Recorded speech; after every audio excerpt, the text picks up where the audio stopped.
So why do they call this place Hollow Skin Grove? Ethan finally asked, breaking the quiet after we'd been hiking for a while. I'm not totally sure, replied Madison, adjusting her backpack. Probably got the name from some tree that grows around here or something like that. Ethan frowned. That's your big theory. You mean to tell me you don't actually know? I thought it was your job to research these places before we go wandering into them. She laughed lightly. Hey, just because I research haunted spots doesn't mean the names always match the stories. Sometimes it's just a coincidence. He shook his head. Yeah, no, I don't buy that. Most haunted spots are literally named after their legends: Goatman's Bridge, the Amityville House, Gettysburg Battlefield. It's like the whole point. Madison smirked. Okay, but technically Goatman's Bridge is really Alton Bridge. People just gave it that nickname later on. Same goes for the Queen Mary, no actual queen haunting that ship despite the name. Ethan rolled his eyes. Whatever, all I'm saying is Hollow Skin Grove sounds way too specific to be about trees. That name screams local legend. Madison gave a half shrug. Maybe, but when I looked it up, all I found were random threads in old forums. Nobody ever claimed to go there in person. It's all just second-hand stories, talk about weird sounds, shadows in the woods, and figures people see between the trees, nothing concrete about the name itself. Ethan stopped walking for a moment and put a hand on his forehead, pretending to faint. So let me get this straight, we're hiking miles into who knows where, possibly Gator Country, because of some sketchy forum posts? Come on, Ethan, Madison sighed. We're running out of new places to check out. We've already hit every haunted site we can reach without a plane ticket. Unless you're buying airfare, this is as good as it gets. Ethan threw up his hands, then crossed them with a grin. Fine, I'm just saying we drove 3 hours out here, so I hope it's worth it. Give me something good. What's one of those stories? Madison's eyes brightened. She loved this part. All right, she said, smirking. Most of the posts were about typical ghost stuff, people hearing screams, moans, eerie wailing, all that spooky background noise. She wiggled her fingers playfully. But the ones that really caught my attention were about the disappearances. Oh boy, chuckled Josh, who had been quiet till now. So it's one of those places. How many people supposedly vanished this time? Allegedly, a few. I didn't dig up actual police reports or anything, but some people gave names, so there might be something to it. There are a few small towns around here. It's not impossible someone wandered too far and didn't make it back. Josh shoved his hands deeper into the back pockets of his overalls, glancing nervously around. Couldn't they have just, gotten stuck in the swamp, maybe slipped into the water and a gator got em? That made Ethan stop dead in his tracks. Oh, come on, Madison, seriously? You dragged us out here for that. If we run into a swamp, I'm turning around. Would you two relax about the gators? Madison groaned. There haven't been any sightings in this area for years. I checked the reports before we left. You think I'd be out here if it wasn't safe? Josh laughed. Hey, don't lump me in with Ethan. I was just saying maybe the ghosts people heard were just nature doing its thing. Always nice having a skeptic in our ghost hunting crew, I teased, giving Josh a grin. Keeps us humble. He flipped me off without looking back. Madison let out a dramatic sigh. If you'd all stop interrupting, maybe I could actually finish my little briefing. Go ahead, I said, motioning for her to continue. I'd already heard this story before. She texted it to me when she found the spot, but hearing her tell it in person always made it hit different. She grinned, putting on her best serious investigator face. So like I said, people have gone missing here. Creepy enough, right? But get this, there's this guy on one of those old message boards, and this area is super off the grid. Not the kind of place where people make up ghost stories for fun. Anyway, this guy said he was out fishing one evening. It was quiet, peaceful, fish biting good until the sun started dropping, about where it's sitting now. I looked up when she pointed. The sky was fading fast. The sun dipped behind the twisted arms of the trees, leaving that silvery blue glow that lives right between day and night. The birds had gone quiet and the crickets hadn't started yet. That strange in-between time always made me feel like the world was holding its breath.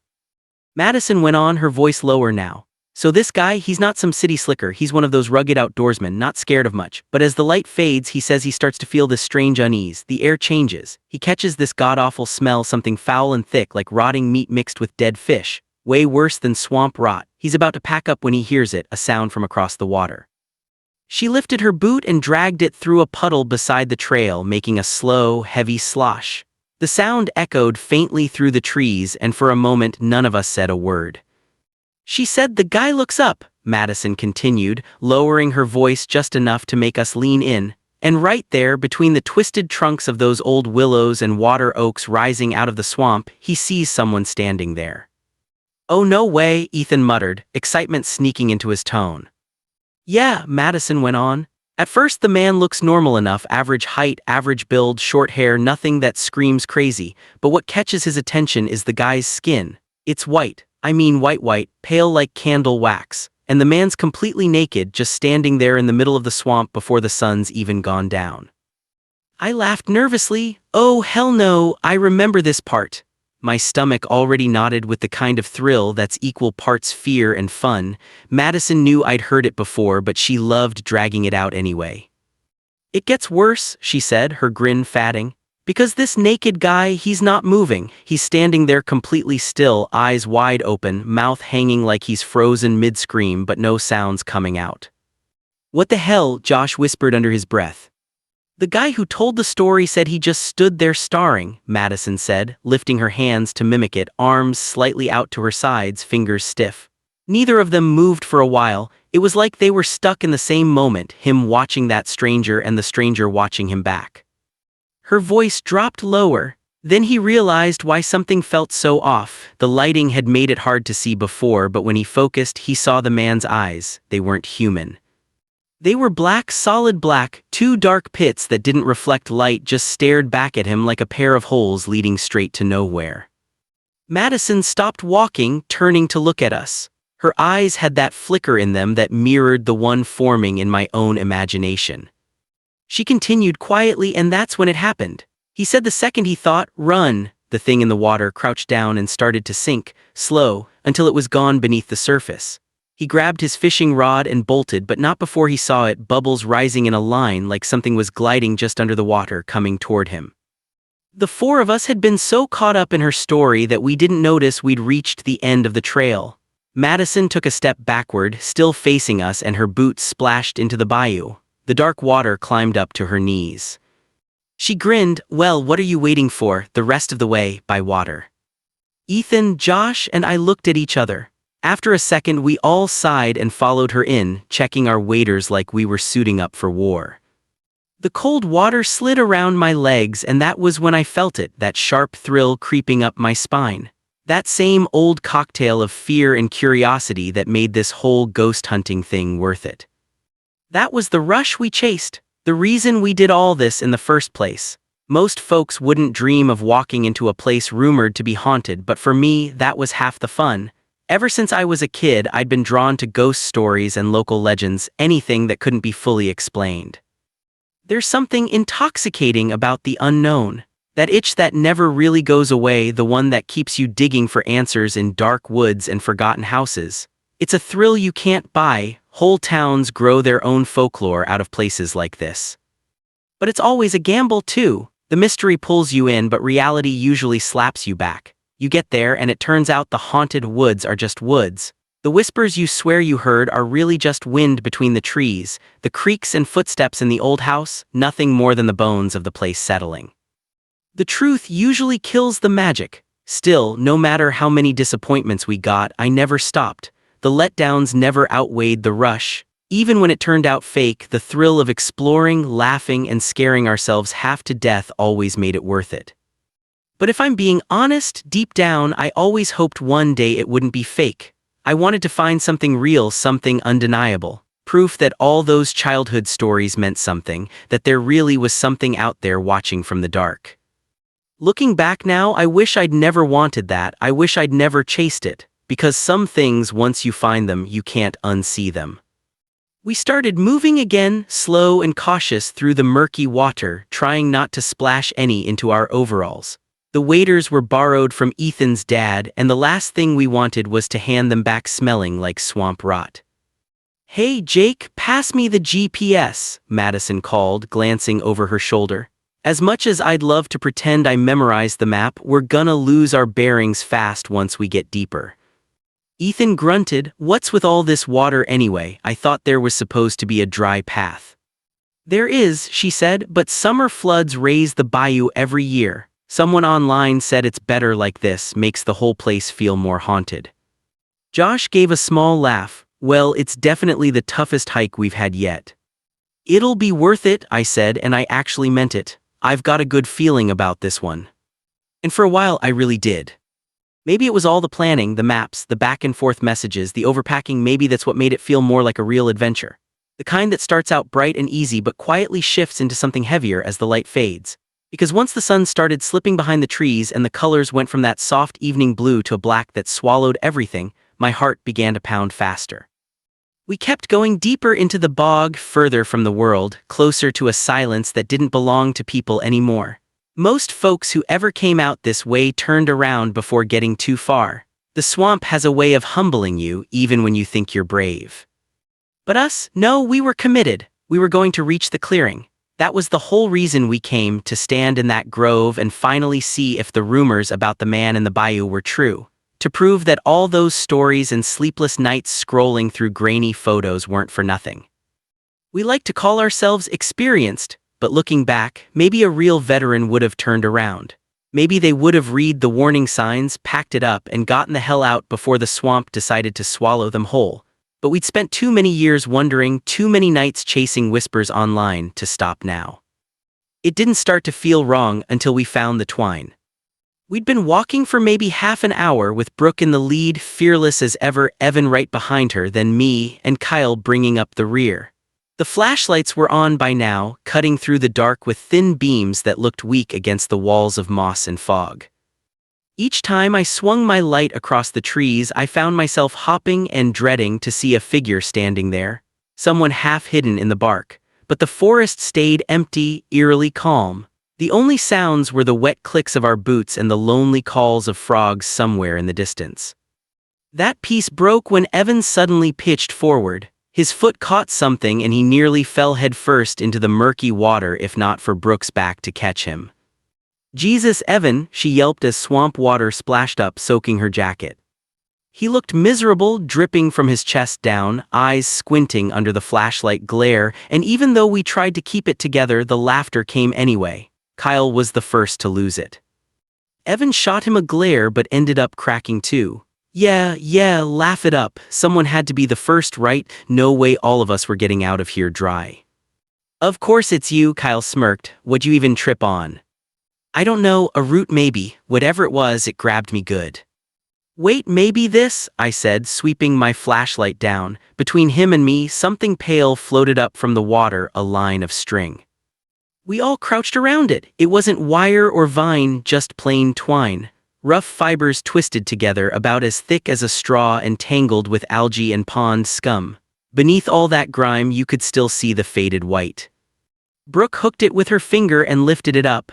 Even with gloves on, she made a face. The string was slick, heavy with swamp water, and smelled faintly of rot. "This looks man-made," she muttered. Kyle nodded. "You said this used to be a walking path, right? Maybe they tied these up for floods like a guide rope so people could find the trail again." "I mean, yeah, that makes sense," I said. Evan frowned. "Or, it's a boundary line, like a warning, don't go past this point." That thought settled into the air like fog, and suddenly the forest felt smaller. Still, Brooke didn't slow down. She traced the string with her flashlight and tugged gently. "Well, whatever it is, it's running the same way we need to go, so I'm betting Kyle's right." Evan grinned. "Good, if your GPS sends us in circles again, at least we've got something to follow." Brooke shot him the finger without turning around and the group laughed, their voices echoing faintly through the swamp. I tried to laugh too, but it came out thin. Because the truth was that twine didn't feel like a safety line. It didn't feel like something someone left behind to help. It felt like bait. It was too low to guide anyone, too worn to be useful, and too deliberate to be random. A pale thread running through the dark, leading us deeper into a place we shouldn't have been. From that point on, the rope became our silent compass. Brooke still checked the GPS every now and then, but she didn't need to. The twine led straight toward where the stories said the clearing was, where he was. And with every new stump it wrapped around, every tree it looped tight to, the less sense it made. If this trail was so forgotten, so hidden, who would bother tying ropes through it? I didn't say anything yet. No one else seemed to feel it. I just kept walking, the flashlight beam trembling slightly in my hand because somewhere in my gut I already knew that rope wasn't meant to guide us out. It was there to lead us in. Turns out I didn't even have to wait long for the next sign to turn back. It came maybe 10 minutes later, our second warning, the first sound that didn't belong. Brooke and Evan were ahead of me, joking about the trees. They'd noticed how some of them looked stripped, bark gone clean off, leaving pale, smooth wood that glowed faintly under our flashlights. "How that's supposed to be hollow skin?" Evan scoffed. "If anything, it should be the opposite, bark without the tree." "Please," Brooke rolled her eyes, "people name things stupid all the time. Why do we park on a driveway and drive on a parkway?" Evan ignored her logic, scanning the dark shapes around us. "Still, they're weird trees, they look like oaks but half of them are bare. Why?" "Termites maybe," Brooke guessed, voice dipping into fake horror. "Or maybe the bark just—" She suddenly stopped, smirking as she turned back to him, "falls off and becomes hollow." "Boo," Evan groaned, shaking his head. Kyle and I couldn't help but laugh quietly from the back. Their banter was comforting, the last little bit of normal sound before everything went dead silent. Then we heard it. A noise, sharp, thin, and too close. It came from just beyond the light, from somewhere in the trees ahead. It started low, scratchy, then rose higher until it became this awful, drawn-out whine. The best way I can describe it is like someone dragging metal across an old violin string, long, uneven, and trembling with pain. The swamp froze with us, even the frogs and crickets shut up. It was as if the entire forest had turned to listen. Every flashlight whipped toward the sound. No one spoke, no one even breathed. I swear time just stopped. Then came the splash. Something moved behind a tree, heavy enough to send a ripple through the water. My body reacted before my brain did, and I let out this short, helpless yell. Evan cursed and the group stumbled backward through the muck, trying to move, but the swamp clung to our legs. Whatever it was fast. Brooke managed to get her flashlight up just as it broke through the reeds. And there it was. A river otter. Blinking at us, whiskers twitching in protest, before diving back underwater with an offended grunt. We all stood there for a second, dripping, shaking, soaked, then laughter broke out like a dam giving way. "Okay," Kyle said, catching his breath between laughs. "That might be the most terrified I've ever been, my heart still doing backflips." "Same," Evan added, looking down at himself. "Also, you guys might want to step back, like now." "Shut up," Brooke groaned, splashing him in the chest before wiping swamp water off her face. "God, I really thought we were about to see something insane. What the hell even was that noise?" "There's no way that came from the otter," I said, laughing but still scanning the dark behind us. It was too far off. Kyle frowned, squinting into the trees. "Could have been a bird. Some of them sound creepy as hell. Even mountain lions can sound like a screaming woman at night." "Maybe," Evan said, "but I'm not staying to find out. We got our adrenaline rush, we're soaked, and that's enough for me." I jumped in fast. "Yeah, same here. Even if that was an animal, it didn't sound like one I want to meet. I'd happily count that as ghost evidence and call it a night." Brooke turned, annoyed. "Seriously, we've been hiking for an hour and the grove's right up ahead. What happened to let's go farther than anyone else?" Evan stared at her. "Brooke, you heard that sound. There's no way you want to go closer to whatever made it. I only said it might be an animal so I wouldn't freak out." Kyle nodded. "Honestly, it didn't sound natural, more like mechanical, like something pretending to be alive." "So what?" Brooke shrugged, smiling but clearly masking nerves. "Isn't that why we do this, to find something unexplainable, to finally get proof?" "The real stuff isn't fun, Brooke," Evan said quietly. "It's not like the stories. When it's real, it feels wrong." For a moment, she stood tall, that same fearless look she always had when she wanted to push a little further. But when none of us backed her up, not even me, her expression broke. "Well, I'm still going," she finally said, voice firm but tired. "It's 5 more minutes, that's it." She pulled the GPS from her pocket and shoved it at Evan. He shook his head instantly. "No way, you're not walking in there alone." "I'll be fine," she said, already holding the rope line in her hand. "I'll follow this back, you guys go rest, I'll be right behind you." Evan's tone changed, lower, warning, "You know exactly what you're doing." Brooke tilted her head. "What am I doing?" "You're daring us to stop you, you know we won't let you go alone." "No," she said, softer now, "I just don't want you miserable out here if you're done, but I need to see what's ahead." Then she looked at me, just one look, tired, stubborn but honest. And that's when the guilt hit, because Brooke had followed me into 100 dead ends before, all for nothing. Every time she'd stuck it out. Every time. She believed. And now, finally, we were this close to something real, something I'd wanted for years, and I was the one hesitating. Her eyes said it all. This was my moment to be brave. And I hated that I didn't feel brave at all. What kind of friend would I have been if I'd let Brooke go alone? "I'll come with you," I said, trying to sound casual, though my stomach was already twisting itself into knots. Brooke turned and smiled, that stubborn, confident smile of hers, the kind that could convince anyone to keep going even when they shouldn't. "Well," Kyle sighed, slapping the water with his glove, "guess we're all doing this then. Can't exactly let you two disappear into the swamp." Brooke tried to stop him, laughing nervously. "Guys, seriously, I don't want." Yeah, save the speech," Evan muttered, brushing past her and trudging forward with the GPS now clutched in his hand. "Let's just finish this." She turned back to me once more, her grin softening into something warm, grateful almost. Then she followed after him. For a moment, everything felt okay again. We were smiling, joking, pretending none of us were scared. I think that was the last time we ever did.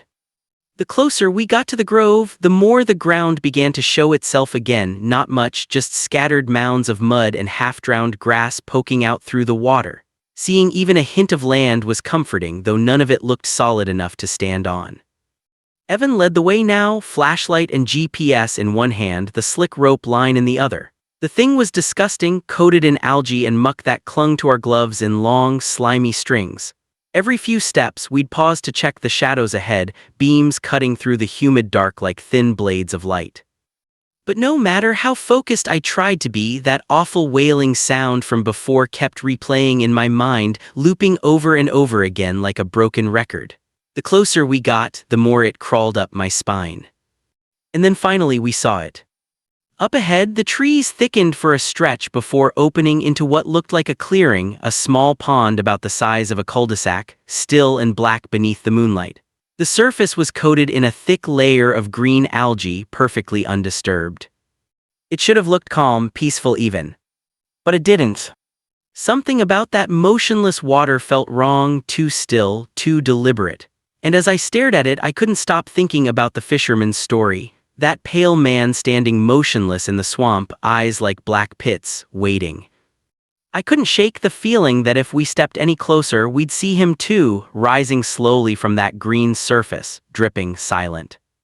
But before we reached it, something else stopped us, our last warning. The rope led us toward a patch of land jutting just a few feet above the swamp, barely large enough for all of us to stand on. A little island of mud, roots, and weeds, the kind of place you'd normally ignore if not for what was sitting on it. Something pale. Something that didn't belong. The rope disappeared right onto the mound and vanished into the brush, tied around something bright against the dark sludge. But before we could get close, Evan suddenly hissed. "Aw, damn it." We froze. "What happened?" Kyle called from behind.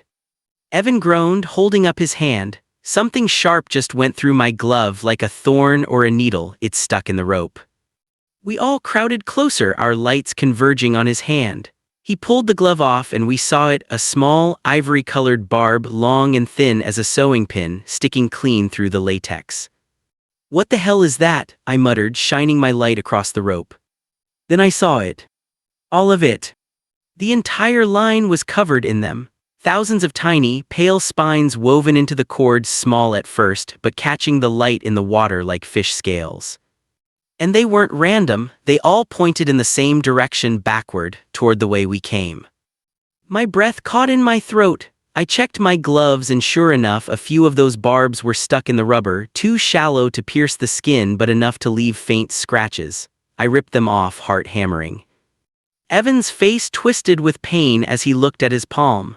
The spot where the thorn had pricked him was already swelling, the skin red and pulsing. Kyle swore under his breath, "That's not rope, that's what even is that?" But before we could think, Brooke's voice cut through the air, trembling and soft. "Oh my God." We turned to her and followed her gaze. That pale shape we'd seen ahead wasn't rope at all, it wasn't a stump either. It was bone. Dozens of them. We sloshed forward slowly as if in a trance. My heart pounded so hard I could feel it in my teeth. When our flashlights hit the mound fully, the shape took form, a ribcage, massive and warped, jutting up from the mud like a fossil. Too big for a person, probably a cow. At least it had been. Its legs were gone, half sunken into the muck. The rest of the body, what was left, looked melted. Chunks of flesh still clung to bone in strips, tangled with this strange, spongy red tissue full of holes. The ribs themselves looked fused together in places, almost as if they'd grown closed, a cage within a cage. For a moment, we all tried to reason it out, decay, disease, maybe something in the water, but the truth hit all of us at once when our lights drifted a little farther up the carcass. Because whatever had done that hadn't stopped there. Along the creature's legs and spine, the bones had warped in ways that made my stomach twist. They were covered with strange lumps, round and uneven, almost like the knotted growths you see on old trees. The skull, what was left of it, looked even worse. Half of it had ballooned into a cluster of pale, swollen bubbles like someone had boiled the face from the inside out, and then it froze that way forever. Bubbles really is the only word that fits. Those things weren't solid, they were hollow. Some had cracked open, showing empty cavities inside the bone. It was as if whatever this animal was had melted, then hardened again in a matter of seconds, its flesh and bones caught mid-mutation. The four of us just stood there silent. Not one of us dared move. All we could do was stare down at that rotting thing half fused with the swamp floor. I remember my mind racing, trying to piece together how it could even exist, but all that surfaced was one cold, sickening realization. If this body was that decayed, it should have been swallowed by the flood long ago. Which meant it was new, and it had lost its skin only recently. Heather's voice broke the silence. How did a cow even get out here?" she whispered, "and why does it look like that?" Jackson tried to force reason into the air, even though his voice shook as badly as mine. It's probably a cow from some nearby farm," he stammered. "Maybe the swamp gases, maybe they messed with how it decomposed." "Swamp gases?" Heather let out this half-laugh, half-sob. "Jackson, you'd need nuclear waste to do that to a body. What the hell is this thing?" "I don't know," I said, my voice sharper than I meant, "but we've seen enough, we need to go now." Heather nodded quickly, eyes wide, chest trembling. Seeing her that scared, the same girl who'd been fearless just minutes ago, sent a chill through me that I still can't shake. If she believed something was wrong, then it was wrong. No question. We were all ready to leave then. Every single one of us knew we'd pushed too far. But we were already past the point of no return. A sound came from ahead, a wet, sloshing ripple in the water, and all of us froze. Our flashlights whipped forward as one. The beams cut across the dark pool, and that was when we saw it. Something pale. Something human-shaped. Something that should not have been standing there. It rose slowly from the water, a naked figure, skin like wax and eyes like empty holes. The fisherman's story hadn't even come close to describing this horror. Its flesh hung loose, sagging over its bones like an old rubber mask. Its hair was slick, dripping with filth, and its hands, God, its hands. The fingers looked like strips of wet leather swaying in the air. That was when I saw them, the dark circles all over its body. I thought they were bruises or empty sockets, but they were holes. Holes punched straight through the skin suit stretched over some unseen skeleton. The face wasn't snarling or screaming. It looked frozen in a moment of sheer terror, as if the last thing it ever saw had been too awful to describe.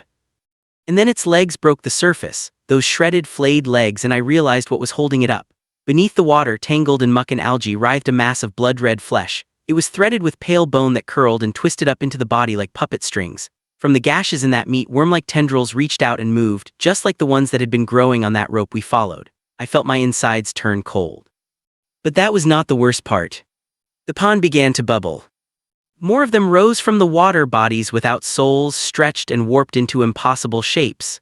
Men, women, Animals, every one of them frozen mid-scream, their skin sagging and thin like wet paper, and the smallest ones, God help me, I prayed they weren't children. We didn't scream, we didn't speak, we just ran. The water felt thicker than ever, dragging at our legs as we tried to move. My flashlight shook wildly in my hand as I looked back, expecting to see those things chasing us, but what I saw instead made my heart collapse. Eli wasn't running. He was still standing on the little island, facing the swamp. "Eli, move!" I yelled, voice cracking. Nothing, he didn't even blink. His face was blank calm, almost peaceful, and that scared me more than anything else I'd seen that night. I knew deep down that whatever was in that water had him already. Still, I turned back. I couldn't just leave him, none of us could. My boots hit the mud again as I sprinted toward him, and that's when I saw it, the real horror. The swamp around him had come alive.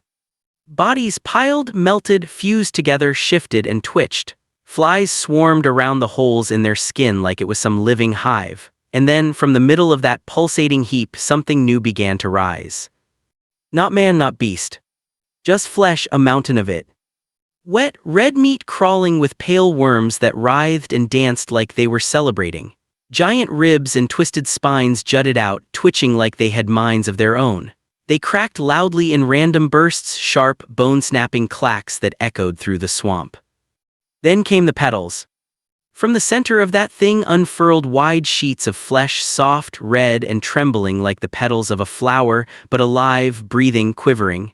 And where a head should have been, there was only a pit, a black, endless hole that sank deep into the creature's body. And from that darkness, pale ropes stretched outward, long, thin cords of living tissue that connected to the rest of the horror around it. The rope we'd been following went taut, and from the dark water more of them rose, spilling out into the woods in every direction. My brain refused to comprehend it. My stomach turned, my chest tightened, and for a moment I just stood there, frozen in disbelief. I couldn't take it anymore. My hand shot out, gripping Ryan. "Ryan, please, let's go." I felt his hand, soft, slick, and horribly wrong, crumple beneath mine. The skin gave way like a water-filled latex glove, folding in on itself. I could feel chunks moving inside, hard little things floating like broken bones in a soup. My body went numb, my throat burned, but I was paralyzed as Ryan turned slowly toward me. His eyes, they were pouring blood. His face was vacant, empty. Behind him, that grotesque flower of flesh and bone let out a sound that vibrated through my teeth and pounded in my skull. A scraping, grinding noise like the harshest violin string being torn apart. And Ryan, he turned toward it as if in some trance, stepping deeper into the water. His skin sagged, dripping in the swamp muck. My legs refused to move, tears blurring my vision, the memory of my friend sliding beneath that murky water burning into my mind. Then, a sharp yank yanked me back to reality. Chloe, her face wet with tears and snot, was dragging me along, silent urgency written in every line of her expression. I couldn't hear her, but I didn't need to. Her eyes shouted one word and my body obeyed instinctively. "Run." We ran, I don't know how far, how fast. The GPS was in Ryan's hands, which meant we had no idea where we were. None of it mattered. The only thing that mattered was moving away from that nightmare in the pond, that heart of horror at the center of Hollow Skin Grove. My legs burned from the waterlogged slog we'd already endured, but now they moved beyond pain, pumping furiously, each step a desperate gamble. Every stride carried the dread that we might feel those writhing tendrils wrap around us, drag us down into the same living nightmare that had claimed Ryan. His name hurt every time I thought it. Each step away from him felt like betrayal. I don't remember blacking out or how long it lasted, but when I came to, we were surrounded by lights, families, doctors, police. Tyler, Chloe, and I had been found collapsed on the road at the swamp's edge, drenched, bleeding, and rambling nonsense. None of us could even form coherent sentences. Once cleared by medics, we were questioned. "Where, Ryan? What happened out there?" None of us had answers that could survive scrutiny. Our story, terrifying, unbelievable, and real, was laughed at. The sheriff's face had flickered for a moment when I mentioned Hollow Skin Grove, a brief shadow of recognition or fear, but it was gone before I could dwell on it. Skepticism ruled the room. And Ryan. Searches stretched for weeks, but the swamp kept its secrets. No body, no trace. His parents demanded results. The police produced one official story. A rogue alligator, migrating from the south, lurking in the swamp, dragging hikers to their doom. To make it convincing, they even hauled out a gator they'd killed elsewhere. The explanation looked tidy on paper, but it was nothing but a lie. Ryan had never stood a chance. I like to think that if he were still here, he would have laughed at the irony. He had been right about the danger lurking in those waters all along, but he is, and none of us are laughing. Tyler hasn't left his bed in months. I'm not much better. Chloe blames herself, naturally. How could she not? But the guilt isn't hers alone. None of us could have predicted what was lying beneath the surface. What horror waits in the dark, still waters of Hollow Skin Grove. We do now. That's why I'm writing this, because we went to the end of that cursed grove and we saw it. We witnessed the unimaginable, and it is real. So, if you are the type of thrill seeker who dreams of exploring the unknown, I am begging you, stay away from Hollow Skin Grove. Whatever waits in those waters, in that mud, in that darkness, is far beyond anything you are prepared to face. Because some nightmares are real, and some friends never come back.